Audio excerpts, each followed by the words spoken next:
Stock మార్కెట్లో invest చేసి మీ డబ్బులు డబుల్ చేసుకోవాలనుకుంటున్నారా? విజయవాడలో జరిగే సుందరరామిరెడ్డి గారి లైవ్ సెమినార్ కి అటెండ్ అవ్వండి. వెల్కమ్ టు అందమైన జీవితం. నమస్తే డాక్టర్ గారు. నమస్తే జయ గారు. నిన్న నైట్ నేను ఒక మెయిల్ చదివానండి. సిబ్లింగ్స్ మధ్య వచ్చే ఒక రైవల్టీ చిన్నప్పుడు బాగుంటుంది, ఏదో అమ్మ నాన్న సర్ది చెప్తారు, కొంచెం పెరిగి పెద్ద అయ్యేసరికి తగ్గిపోతుందండి. కొంచెం ఏజ్ గ్యాప్ తక్కువ ఉందనుకోండి, వాళ్ళ మధ్య ఇంకొంచెం ప్రేమ ఎక్కువగా ఉంటుంది. కొంచెం ఎక్కువ ఉంటే అది వేరే కోణాలకి దారితీస్తుంది అనుకోండి. ఈ రైవల్టీ అనేది పర్సనల్ లైఫ్లో కూడా వెళ్ళిపోయి అది విపరీతమైన ధోరణులు, ఇటు అక్క కానీ అటు చెల్లెలు కానీ, అది పెళ్ళి అయిపోయిన తర్వాత కూడా ఒకరి జీవితంలోకి ఇంకొకరు ఎంటర్ అయిపోతుంటే జరిగే మలుపులు అసలు మాటల్లో చెప్పలేము. అలాంటి ఇష్యూ అండి ఇప్పుడు ఇది మరి ఎటు దారి తీస్తుందో ఏంటో. ఒకసారి మరి అమ్మాయి నాకు మెయిల్ అయితే చేసింది, నెంబర్ కూడా పెట్టింది, మరి కాల్ చేయమంటారు ఒకసారి? తప్పకుండానమ్మా. సాధారణంగా అంటే చాలా గ్రోయింగ్ మైల్ స్టోన్ అంటూ ఉంటాం. యూజువల్గా తోబుట్టువుల మధ్యన ఉండేటటువంటి ఒక రైవలరీ ఏదైతే ఉంటావో సైకలాజికల్గా అది ఒక పోటీతత్వాన్ని పెంచి జీవితంలో ఎదగటానికి ఒక విధంగా ఉపయోగపడుతుంది. మరి ఇలాంటి ఇష్యూస్ మరి ఎందుకు వస్తున్నాయి అన్నది ఈ అమ్మాయి మాటలో మనకు అర్థం అవుతుందేమో. హలో హలో ఉషా అండి. అవును మేడం. ఉషా గారు, నేను సుమన్ టీవీ నుంచి మాట్లాడుతానండి, అందమైన జీవితం ప్రోగ్రామ్ నుండి. Hi madam. హాయ్ అండి, బాగున్నారా? బాగున్నాం మేడం. ఉషా, మీరు మెయిల్ చేశారు, చూశాను. నేను డాక్టర్ గారికి కూడా బ్రీఫ్గా చెప్పాను. నేను రైట్, డాక్టర్ గారితో ఒకసారి చెప్పండి, బ్రీఫ్గా చెప్పండి Usha. Okay ma'am. Right, okay. అమ్మా ఉషా, నమస్తే అమ్మా. నమస్తే సార్. ఎంతమ్మా మీ వయసు ఎంత? మీ ఊరు ఎక్కడ? మాది ఖమ్మం సార్. 25 years సార్ నాకు. ఓకే. నేను మా అక్క ఇద్దరమే అక్క చెల్లెలం సార్, ఎవరు లేరు మాకు. మా అక్క ప్రతి విషయంలో నన్ను చిన్నప్పటి నుంచి డామినేట్ చేస్తూ వచ్చేది సార్. ప్రతిదీ తనకి చెప్పి చెయ్యాలి. ఎక్కడికి వెళ్ళినా కూడా తను ఎక్కడికి వెళ్తున్నావు అని అడుగుతుంది. ప్రతిదీ నన్ను ఒక చెల్లిలా ఎప్పుడు చూడలేదు సార్ నన్ను. అక్కకి మీకు ఎంత ఏజ్ గ్యాప్? ఎంత? 2 years ఉంటుంది మేడం, అంతే. ఓకే. ప్రతిదానికి తను చెప్పినట్టే చేయాలి సార్. అది స్టడీలో చాలా బాగా చదువుతుంది సార్, గోల్డ్ మెడలిస్ట్. నాకేమో అంత స్టడీ మీద అంత ఇంట్రెస్ట్ లేదు, నేను యావరేజ్ స్టూడెంట్ ని. ప్రతి దానికి నాకు ఏదైనా ఫోన్ వచ్చినా కూడా ఎవరు, ఎంతసేపు మాట్లాడతావు, ఇంతసేపు ఎక్కడికి వెళ్ళావు, అన్ని అంతే సార్. చిన్నప్పటి నుంచి అంతే. ఒక చెల్లిగా ఒక్కసారి కూడా నన్ను ఏంటి అనేసి ఏదైనా బాధ ఉన్నా కూడా ఏమైంది అని అడగదు సార్. అసలు ఇంట్లో తను చెప్పింది వినాలి. అమ్మ వాళ్ళు కూడా ఏంటంటే అది బాగా చదువుతుంది, నీకంటే పెద్దది కదా, వింటే ఏంటి అని అట్లే మాట్లాడుతూ ఉంటారు. సహజంగా అదే అంటారమ్మా. పెళ్లి చూపులు సెట్ చేశారు, ఆ రోజు కూడా నన్ను లోపల పెట్టేశారు అమ్మ వాళ్ళు. అదేలే. ఎందుకమ్మా నేను ఎందుకు లోపల ఉండాలి, అదేంటి అక్క పెళ్లి చూపులు నేను చూడకూడదా, నీ చెల్లినే కదా, నేనెందుకు ఉండకూడదు అక్కడ అని అడిగాను. అడిగితే అక్క అంటుంది, ఆ అమ్మ వాళ్ళు చెప్పినట్టు వినొచ్చు కదా, నీకు అన్ని చెప్పాలా అని చెప్పి అంటుంది సార్. అదేంటి నువ్వన్నా చెప్పవా, నేను నీ పక్కన ఉండొద్దా, అసలు అక్కడ ఏం జరుగుతుంది నేను చూడొద్దా అని అడిగాను దాన్ని. నువ్వు క్వశ్చన్ చేస్తావేంటి, చెప్పింది చెయ్యాలన్నారు. అది నాకు మైండ్ లో బాగా పడిపోయింది సార్. ఏదో అది పెళ్లి చూపుల రోజు దాచిపెడతారు, పెళ్లి రోజు సార్, పెళ్లి రోజు తర్వాత అయినా నేనెవరో తెలియదా వాళ్ళకి. పెళ్లి రోజు నన్ను మా బావ చూసారు సార్. మా బావ చూసి ఎవరిమా నాకు చూపించలేదేంటి అని అడిగారు. మా చెల్లి ఆ రోజు లేదు, అవుట్ ఆఫ్ వెళ్ళిందని చెప్పేసింది. కానీ మా బావ ఫేస్ చూస్తే నాకు అనిపించింది సార్, అర్థమైపోయింది మా బావకి ఈ అమ్మాయిని దాచేశారా అని. ఆ రోజు నుంచి ఇంకా మా అక్క ప్రతిదానికి మా బావని నన్ను అబ్జర్వ్ చేయడము, మా బావ కూడా కొంచెం నా మీద కేర్ తీసుకోవడము. ఉషా అది తినమ్మా, ఇది తినమ్మా. పండగకి వచ్చారు సార్ సంక్రాంతికి, సంక్రాంతి హాలిడేస్ కి వచ్చారు అనమాట మా బావ వాళ్ళు. అక్క బావ ఇద్దరు వచ్చారు ఇంటికి. అప్పుడు మేము కొంచెం క్లోజ్ గా ఉండడం అక్కకి నచ్చలేదు. క్లోజ్ గా అంటే మామూలుగా బావ మధ్యలో అన్నాక ఇంకా అల్లరి చేస్తూ అలా ఉంటారు కదా మేడం, అలాగే అలా ఆడుకుంటూ పాడుకుంటూ ఉన్నాము. అది ప్రతి దానికి ఉడుక్కుంటూ ఉంది. అప్పుడు అనిపించింది నాకు, ఇన్ని రోజులు నన్ను ఏడిపించింది, ఇలా ఏడిపిద్దాం దీన్ని అని. నేను కూడా కొంచెం క్లోజ్ గా ఉండడము, మా బావతో ఆట పట్టించడం, మా అక్కని అలా చేస్తూ ఉండేదాన్ని. అమ్మ కూడా అన్నది, ఎందుకు అలా క్లోజ్ గా ఉంటావు, అది ఫీల్ అవుద్ది అని అంది. ప్రతి దానికి అమ్మ వాళ్ళు కూడా సార్ అక్క కదా అడ్జస్ట్ అవ్వాలి అలాగే చెప్తూ ఉండేవాళ్ళు. ఎంతగానో మనం అడ్జస్ట్ అవ్వాలి నేను. అందుకని క్లోజ్ అయ్యారు బావకి. అందుకని క్లోజ్ అవ్వడం కాదు మేడం, అలా మాట్లాడుకుంటూ ఉండేవాళ్ళము. ఒక రోజు ఇంకా మా బావ కూడా ఇలా క్లోజ్ గా ఉంటూ ఒక రోజు చెప్పేశారనమాట, నువ్వంటే నాకు చాలా ఇష్టం ఉషా అని. నాకు కూడా నేను అలా ఉంటూ మా బావ అంటే ఇష్టం పెరిగిపోయింది మేడం. మా అక్క ఒకసారి మేమిద్దరం క్లోజ్ గా డీప్ గా ఉండడం చూసేసింది. ఏంటమ్మా? నేను ఇంకా ఆ రోజు నుంచి మా అక్కకి మొహం చూపించుకోలేకపోయాను సార్. మీరు అంత డీప్ గా ఎట్లా క్లోజ్ అయిపోయారు? యాక్చువల్లీ నేను అక్క వాళ్ళ ఇంటికి 2-3 సార్లు వెళ్ళాను. మేమిద్దరం అలా ఉండడం చూసి అది బాగా ఉడుక్కునేది మ్యామ్. నేను కూడా అలాగే ఉండాలి, ఇది నన్ను చిన్నప్పటి నుంచి ఎంత టార్చర్ పెట్టింది, నేను ఉండాలి అని అలాగే మామూలుగానే ఉన్నాను నేను. కానీ ఇట్లా నాకు తెలియకుండానే మేమిద్దరం క్లోజ్ అయిపోయాం మ్యామ్. ఒక రోజు నాకు ఎగ్జామ్ ఉంది, వెళ్ళాను అనమాట. నేను తెలియకుండా ఎలా క్లోజ్ అయిపోతారులే అమ్మా. సరే చెప్పండి. ఈగోతో కాదు సార్, మామూలుగానే మేము. అది కాదమ్మా పాయింట్. వెళ్ళాము, వెళ్ళిన తర్వాత అక్కడ మేమిద్దరం అలా ఉండడం మా అక్క చూసేసింది. ఆ రోజు నుంచి నేను మా అక్కకి మొహం చూపించుకోలేకపోయాను సార్ అసలు. ఓకే. ఒక రోజు మా అక్క వచ్చి బాగా ఏడ్ చేసింది, ఉషా ప్లీజ్ నువ్వు నా లైఫ్ ని డిస్టర్బ్ చేయకు అని నా కాళ్ళు పట్టుకుంది మేడం.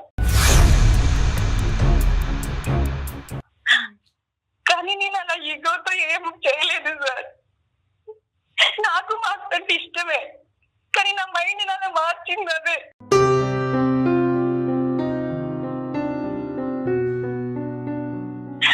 నేనేం చేస్తున్నానో ఎలా ఉంటున్నానో నాకేం అర్థమైంది.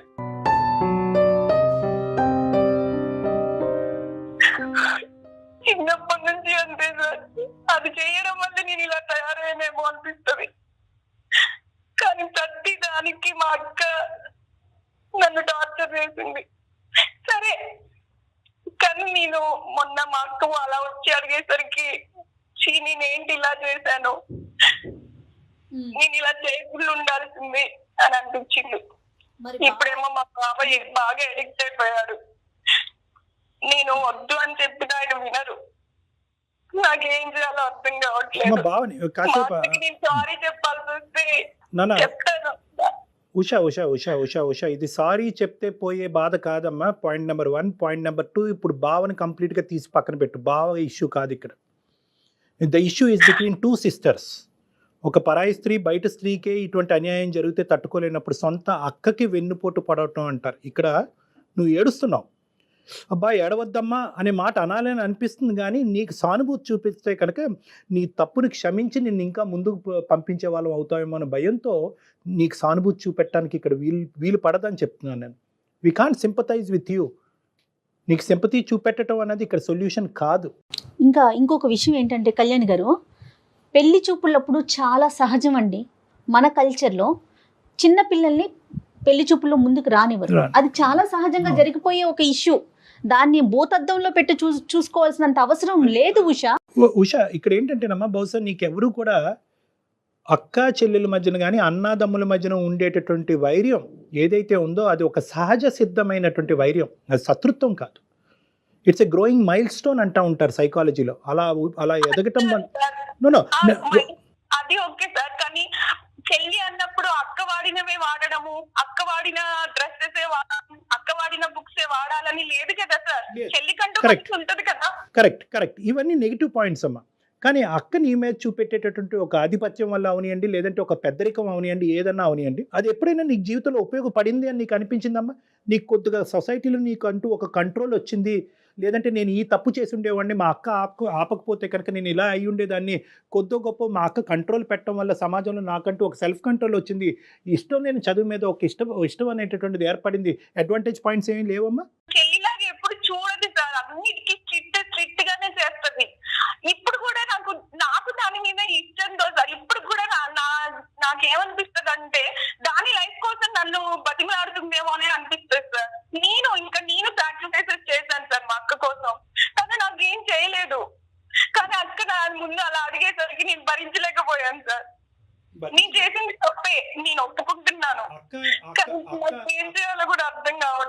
అర్థం అవుదమ్మా, ఎందుకంటే అర్థం కానటువంటి పొజిషన్ నీ జీవితాన్ని నువ్వు పట్టుకెళ్ళిపోయావు. అక్క జీవితాన్ని, నీ జీవితాన్ని, మీ బావ జీవితాన్ని, మొత్తం అందరి భవిష్యత్తుని మొత్తం అందరినీ కూడా ఒక తెలియనటువంటి ఒక ప్రాంతానికి తీసుకెళ్ళిపోయాను. నేను అడిగేది ఒకటేనమ్మా, ఇక్కడ నీ సబ్ కాన్షియస్ మైండ్లో అక్క మీద నాకు వైర్యం లేదండి, అక్క మీద పగ తీర్చుకునేటటువంటి ఉద్దేశం నాకు లేదు అని అంటూనే నువ్వు అందులో ముందుకెళ్ళావు. ఎప్పుడైతే కనుక అక్కని ఎదురుగుంటా నిలబడి నీ ఏడ్చిందో, తన జీవితం గురించి బతిమాలుకుందో, అప్పుడు వరకు నువ్వు చేసినటువంటి తప్పు నీకు గుర్తుకు రాలేదు. ఒక అక్క భర్తతో నేను తప్పుగా ప్రవర్తిస్తున్నాను అనేటటువంటి అంశం అక్క వచ్చి ఏడ్చేంత వరకు తెలియదమ్మా. అక్క మీద మీరు కోపాన్ని, తన మీద ఉన్న ఆక్రోశాన్ని మొత్తం తీర్చుకుంటున్నారు. మరి మీ జీవితం ఏమవుతుంది ఉషా, ఆలోచించారా? అదే మేడం, నేను ఆలోచించలేకపోయాను. అది ఏడ్చే వరకు మీరు చెప్పింది నిజమే సార్. నాకు అది ఏడ్చే వరకు కూడా నేను ఏం చేస్తున్నానో నాకు అర్థం కాలేదు. ఇప్పటికి కూడా నేను చేసిన తప్పే సార్, నేను ఒప్పుకుంటున్నాను. ఏం చేయాలో నాకు అర్థం కాకే మీకు పేరు పెట్టుకున్నాను. నేను ఈ విషయాన్ని ఎప్పటికీ చెప్పుకోలేను సార్. ఒక ఫస్ట్ స్టాండర్డ్ పిల్లోడు కూడా ఇది తప్పని చెప్తాడమ్మా. దీనికి ఒక సైకాట్రిస్ట్ ఎవరు అక్కర్లేదు, దీనికి అందరూ తప్పే ఇది. కానీ ఏంటంటే ఇక్కడ నేను కొద్దిగా ఇక్కడ ముందుకు మనం ఏ విధంగా ముందుకు ప్రయాణిస్తున్నాము అనేది మనం అర్థం చేసుకోవాలి అంటే కనుక ఇక్కడ జరిగినటువంటి కొన్ని అంశాలు మనం ఇక్కడ జాగ్రత్తగా అర్థం చేసుకోవాలి. ఇక్కడ ఏంటంటే అక్క నన్ను ఇలా హింస పెట్టింది, బాధ పెట్టింది అంటే కనుక పాయింట్ నెంబర్ 1 నేనేమంటున్నానంటే, అక్కకి ఖచ్చితంగా నీ మీద ఓకే, నువ్వు ముందు ఈ విధంగా అందంగా ఉన్నావునో, లేదంటే ఎక్స్ట్రా కరికులర్ యాక్టివిటీస్లో ముందున్నావో నోనో, ఇలాంటి రకరకాల అంశాల వల్ల తనకి ఒక ఈర్ష్య అనేది ఉండుండొచ్చు. రెండోది ఏంటంటే, నాకు ఇప్పటికీ కూడా భయం కలిగించేది, చాలా భయం కలిగించే ఒక అంశం ఏంటంటే, మీరిద్దరూ ఒక కాంప్రమైజ్డ్ సిచ్యువేషన్లో ఉన్నటువంటి సన్నివేశాన్ని అక్క చూడకపోతే కనుక ఈ ఇష్యూ ఎక్కడి వరకు వెళ్ళి ఉండేది, నెంబర్ 1. నెంబర్ 2, మీ అక్క వచ్చి నీ కాళ్ళ మీద పడి ఏడవకుండా ఉండేటటువంటి పరిస్థితి ఏర్పడి ఉండేది కనుక ఈరోజు నువ్వు కంటతడి పెట్టుకునేదానివా, మాకు ఫోన్ చేసి ఉండేదానివా? అంటే నీకెంత డిలేడ్ రెస్పాన్స్ ఏర్పడింది. కేవలం అక్క చిన్నప్పటి నుంచి నన్ను ఇలా పెట్టింది, ఎలా పెట్టింది అనేటటువంటిది బయటకు నువ్వు పగ, ప్రతీకారం అనే మాటలు వాడకపోయినా కూడా ఇంటర్నల్గా నువ్వు రగిలిపోతున్నావు. ఆ ఇంటర్నల్గా రగిలిపోయేటటువంటి మనస్తత్వం ఈరోజు ఒక గెలుపు కింద నువ్వు భావిస్తున్నావు అనమాట. మీ అక్క భర్త మీద నువ్వు సాధించినటువంటి ఒక ప్రేమాయణం ఏదైతే ఉందో అది నువ్వు సబ్కాన్షియస్గా ఒక గెలుపుగా భావిస్తున్నావు. నాకు నీ దగ్గర ఉన్న ఒక సూటైన ప్రశ్న ఒకే ఒకటి, ఇది ఒక తప్పుడు ప్రేమ వల్ల ముందుకెళ్ళినటువంటిదా, లేదా అక్క మీద తీర్చుకునేటటువంటి ఒక పగ? లేదు సార్, లేదు. మా బావతో నాకు కూడా కొంచెం ఇష్టం ఏర్పడింది సార్. మా అక్క మీద ఈగో వల్లనే కాదు, మా బావ అంటే నాకు కూడా కానీ ఇష్టం. ఖచ్చితంగా అక్క మీద గెలుపు పొందుతున్నాను అనే భావం మొదలైన తర్వాత ప్రేమ మొదలైంది అన్నది నా ఆలోచనమ్మా. Yes or no? నువ్వు ఫస్ట్ నీ మాటల్లోనే నువ్వు అన్నావు, నేను గెలుపొందినట్టుగా నేను ఫీల్ అయ్యాను, నువ్వు ఆట పట్టిస్తున్నట్టుగా ఫీల్ అయ్యాను. ఫస్ట్ ఆట అన్నావు, తర్వాత అది కాస్త తప్పు కాస్త నేరం కింద మారిపోయింది. మళ్ళీ నువ్వేదో త్యాగం చేసినట్టు చెప్తున్నారు ఉషా మీరు. ప్లస్ ఫస్ట్లోనే ఒక మాట చెప్పారు, అక్క వాడిన పుస్తకాలే వాడాలా, అక్క వాడిన డ్రెస్లే వాడాలని. మరి సిగ్గనిపించలేదండి అక్క భర్తని వాడుకోవటానికి? సారీ ఉషా, ఇట్లా అంటున్నందుకు తప్పుగా అనుకోవద్దు. నన్ను అలా నా మైండ్ అలా మారిపోయింది మేడం. ఏంటమ్మా? అమ్మ వాళ్ళు కూడా అక్క చెప్పిందే వినాలి, అక్క చేసిందే చేయాలి. రైట్, కరెక్ట్ అమ్మా. ఇప్పుడు అమ్మ ఒకటి ఇక్కడ Usha, I think you are getting confused between 2 very big concepts. ఇక్కడ ఏంటంటే అక్క బాధ్యతగా ఉంది, అక్క పెద్దరికం వహిస్తుంది, అక్క బట్టలు వేసుకోవాలి, అక్క పెన్సిల్ వాడాలి, అక్క రబ్బర్తో చెరపాలి అనేటటువంటి అంశం వేరో, కాబట్టి ఇలా చేశారు కాబట్టి అక్క భర్తను నేను వాడుకుంటే తప్పేంటి అనేటటువంటి ఆలోచనకి ఈ రెండింటికి నక్కి నాగలోకానికి ఉన్నంత తేడా ఉందమ్మా. 100కి 90 ఇళ్లలో ఇది ఉంటుంది. అన్నయ్య తమ్ముడు కరెక్ట్గా ఉండాలనే ఆలోచనతో తమ్ముడి మీద ఆజమాయిషి చలాయిస్తాడు. ఒక పేరెంటల్ రోల్ అనేటటువంటిది ఒక అన్నయ్య తమ్ముడి మీద చూపెడతాడు, ఒక అక్క చెల్లి మీద చూపెడతాది. ఇప్పుడు నా జీవితం ఏమవుతుంది, రేపొద్దున నాకు అసలు పెళ్లి అవుతుందా, నేను ఎట్లా, అంత ఆలోచన ఉండదా, మెచ్యూరిటీ లెవెల్స్ ఉండవా? అంటే ఆ కోపంలో ఏదైనా చేసేస్తారంటారా? ఈ అమ్మాయి జీవితం గురించి ఆలోచించడం అన్న సెకండరీ అమ్మ. But she has no right to take away the life of our sister. వాళ్ళ అక్క జీవితాన్ని పాడు చేసేటటువంటి రైట్ దీనికి లేదు. ఆ మాంత్రికుడు, సారీ మీ సో కాల్డ్ మీ అక్క భర్తని మాంత్రికుడు అంటున్నాను, ఎందుకంటే కనుక ఈ మొత్తం అంశంలో పెళ్ళైన దగ్గర నుంచి పెళ్లి పేట్ల మీద కూర్చుంటూ కూడా నా వైపే చూశాడు అనేటటువంటి ఒకడు అసలు ఎంత పాపం పని చేస్తాడమ్మా. నువ్వు తప్పు చేస్తే కనుక అతను నేరం చేస్తున్నాడు, డబుల్ స్టాండర్డ్స్ చూపెడుతున్నాడు. అక్కతో పాటు చెల్లిని కూడా వాడుకోవచ్చు అనే ఆలోచనతో మొదటి నుంచి ఉంది అతనికి. నీకు మొదటి నుంచి లేదు ఈ ఐడియా. అతను పెళ్లిపేట్ల మీద కూర్చున్నప్పటి నుంచి అక్కతో పాటు buy one get one free అన్నట్టుగా అతను ముందుకు వెళ్ళాడు. ఇక్కడ అందులో డౌటే లేదమ్మా. నన్ను రూమ్ లో పెట్టి అలా ఉంచకుండా ఉంటే అలా అవ్వేది కాదేమో సార్. అదే మాట చెప్తుంది తను, పెళ్లి చూపుల విషయాన్ని తీసుకొస్తోంది. అంటే అయితే ఏంటమ్మా, తర్వాత ఎప్పుడైనా ఒక 5 సంవత్సరాల తర్వాత నిన్ను చూపెడితే అప్పుడు కూడా నీతో ప్రేమాయణం మొదలు పెడతాడా? అది కాదు సార్. లేదమ్మా, లేదు. నువ్వు Sorry చేసిన అమ్మా. తప్పుని సమర్థించుకుంటున్నావు ఉషా. లేదు మేడం, నేను తప్పని ఒప్పుకుంటున్నాను, కానీ నాకు నేను అలా చేయడానికి కారణం అయితే నా మైండ్ సెట్ మేడం. నన్ను Yeah. అలా నా మైండ్ అలా మారిపోయింది మాత్రం అక్క వల్లే. రైట్, ఇప్పుడు యూ టర్న్ తీసుకుంటావా?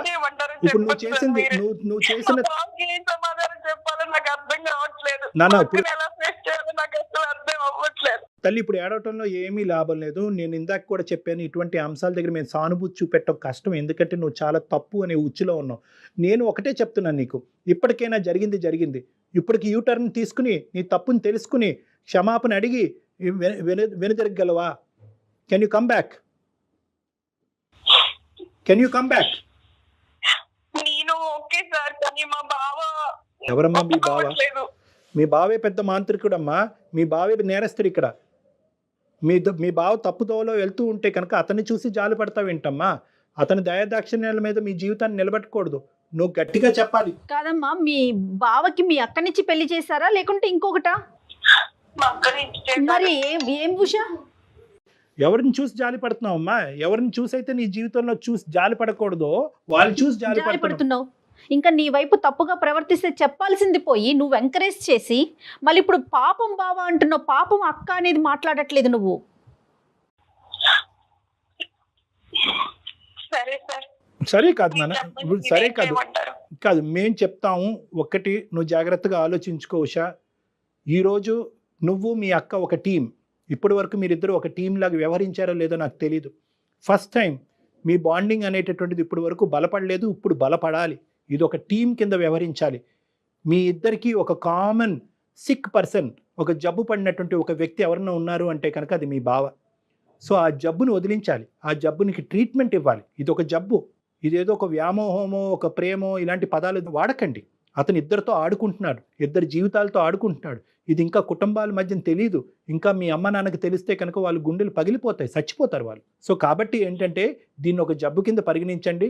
ఇప్పటి వరకు లేనటువంటి మీ బంధం ఇప్పటి నుంచి బలపరుచుకోండి. అక్కతో పాటు నేను ఉంటాను, అక్క మాటే శిలాశాసనం అని చెప్పి ఫస్ట్ టైం నీ జీవితంలో మీ అక్కతో నువ్వు ఒప్పుకోవాలి.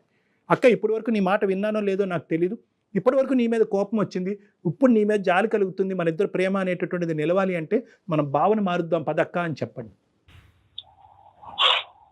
ఓకే. అరే, ఇప్పుడు ఇది ప్రేమ కాదమ్మా, ఇది ప్రేమ కాదు. ఇది ఏంటంటే ఒక పగతో పాటు కూడినటువంటి ఒక వ్యామోహం. ముందు పగ చల్లారియాలి అంటే కనుక ప్రేమను పెంచాలి, ఒక వ్యామోహాన్ని పెంచాలి. ఆ వ్యామోహం కాస్త ఒక పనికిరానటువంటి ఒక ప్రేమ కింద, ఒక పనికిరానటువంటి ఒక బాండింగ్ మీద జీవితాలు నాశనం చేసేటటువంటి ఒక కథ కింద మారిపోయింది. కాబట్టి ఇప్పటికీ లేట్ అవ్వలేదు. ఇప్పటికైనా తప్పు తెలుసుకోండి, అక్కని క్షమాపణ అడగండి, భావన మార్చేటటువంటి ప్రయత్నం చేయండి. ఇంతకు మించి నాకేం సమాధానం లేదు. Okay sir. Right Usha? Okay ma'am.